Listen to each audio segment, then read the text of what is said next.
اور بھی بہت سارے اس طرح کے واقعات ہوئے، کچھ صحافیوں کو اٹھایا گیا اور پھر اس طرح کے، تو وہ بھی سارا الزام ان کے آ گیا۔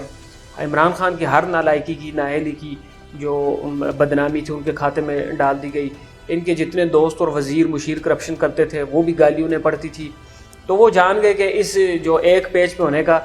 بالخصوص انہیں کوئی فائدہ نہیں ہے۔ عمران خان ضرور اس کی انجوائے کر رہے تھے اور تمام تر ان سے اقدامات کروا رہے تھے جو ان کی گورنمنٹ کو 2-4 دن 10 دن مزید اس سے ان کو لگتا تھا عمران خان کو کہ مل جائیں گے، لیکن بہرحال اس کا کوئی فائدہ نہیں ہوا۔ البتہ دوسرے فریق کے حصے میں ایک اچھی خاصی بدنامی ضرور آ گئی۔ تو وہ اب انہوں نے آہستہ آہستہ اپنا ہاتھ کھینچ لیا ہے، جو عمران خان کو بھی محسوس ہو گیا ہے کہ اب تعلقات وہ نہیں رہے، اب بڑوں نے آنکھیں پھیر لی ہیں۔ جس کا آپ چھوٹا سا میں آپ کو ایک مثال دوں گا کہ اس تمام کا آپ نے ایک چھوٹا سا رزلٹ، آپ نے جو بی ڈی الیکشنز ہوئے تھے ابھی کنٹونمنٹ میں، تو وہاں پہ آپ نے نون لیگ کی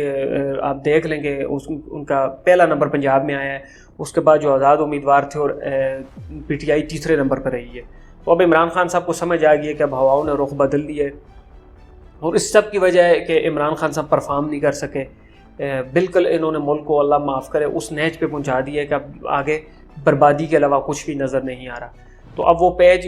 تو ختم ہو گیا ہے، وہ پیج والی کہانی پرانی ہو گئی ہے، وہ صفحہ ہی پھٹ چکا ہے بہت ساری بدنامیوں کے بعد، اور ہوا وہی جو انہوں نے نام دیا تھا، اور 70 سالوں سے یہی ہوتا آ رہا ہے۔ جو فیصلہ پنڈی سے ہو جاتا تھا،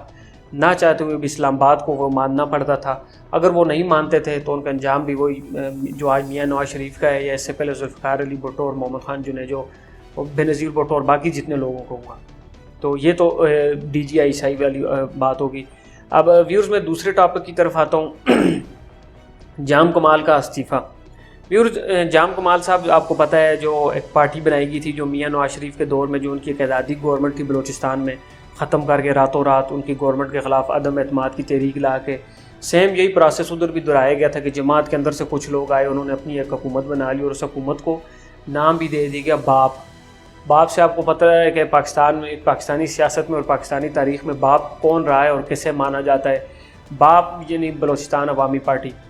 یہ وہی بات تھی جسے اردو میں کہتے ہیں کہ کہیں کا اینٹ اور کہیں کا روڑا۔ اس طرح کی ایک مثال ہے کہ وہ تمام لوگ جن کا مختلف قبائل بیک گراؤنڈ تھا، مختلف علاقے تھے، آپس کی دشمنیاں تھیں، سب کچھ، ان لوگوں کو زبردستی ایک جگہ پہ لا کے بٹھا دیا گیا کہ یہ لو، یہ تمہاری گورنمنٹ اور اس کو چلاؤ۔ اب وہ جو سارا پروسیس تھا اس کو کرنے میں جو آپ کو پتہ ہے اس وقت کا کور کمانڈر بلوچستان عاصم سلیم باجوہ صاحب بھی انوالو تھے، اسی لیے میاں صاحب کو اور مریم نواز کو ان پہ اتنا غصہ تھا۔ پھر ان کے خلاف بہت ساری چیزیں بھی میڈیا پہ آئیں کہ ان کی کمپنیز اور یہ وہ سارا، ان سے پھر وہ اطلاعات کا قلمدان بھی واپس لے لیا گیا، اور نہ چاہتے ہوئے بھی پھر وہ سی پہ ایک چیئرمین سی پہ عہدہ بھی چھوڑ کر واپس چلے گئے۔ تو یہ بیسیکلی جو نون لیگ کا غصہ تھا ان کا، وہ وہی جماعت توڑنے میں نون لیگ کا یہ الزام ہے کہ بحیثیت کور کمانڈر بلوچستان ان کا ایک اہم رول تھا۔ تو سیم ابھی وہی چیز دہرائی گئی ہے،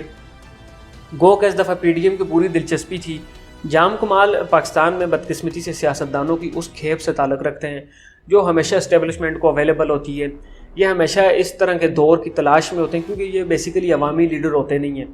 تو یہ ہمیشہ کسی مارشل لاء کے انتظار میں ہوتے ہیں کہ مارشل لاء لگے۔ ان کے والد صاحب بھی اس سے پہلے مشرف کے مارشل لاء میں انہوں نے 2002 سے 2008 تک کھل کے بلوچستان کی جو حکومت ہے وہاں کے چیف منسٹر تھے، انجوائے کیا ہے۔ نواب اکبر بگٹی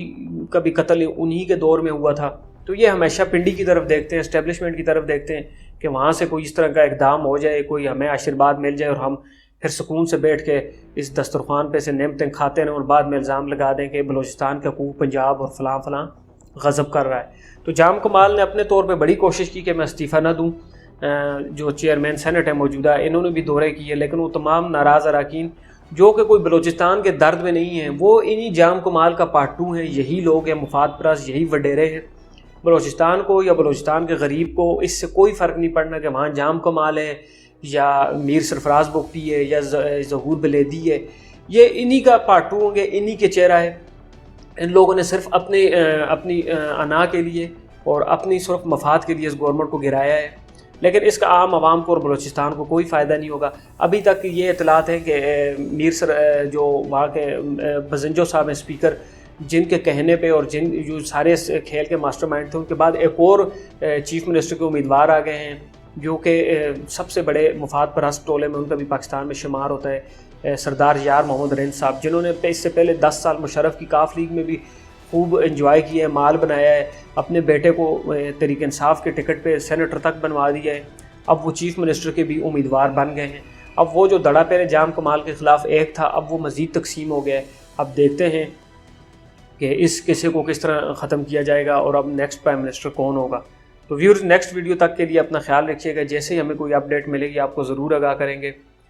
ویڈیو کو لائک کر کے اپنی آراء سے ہمیں کمنٹس کے ذریعے ضرور آگاہ کیجیے گا۔ اپنا خیال رکھیے گا، اللہ حافظ۔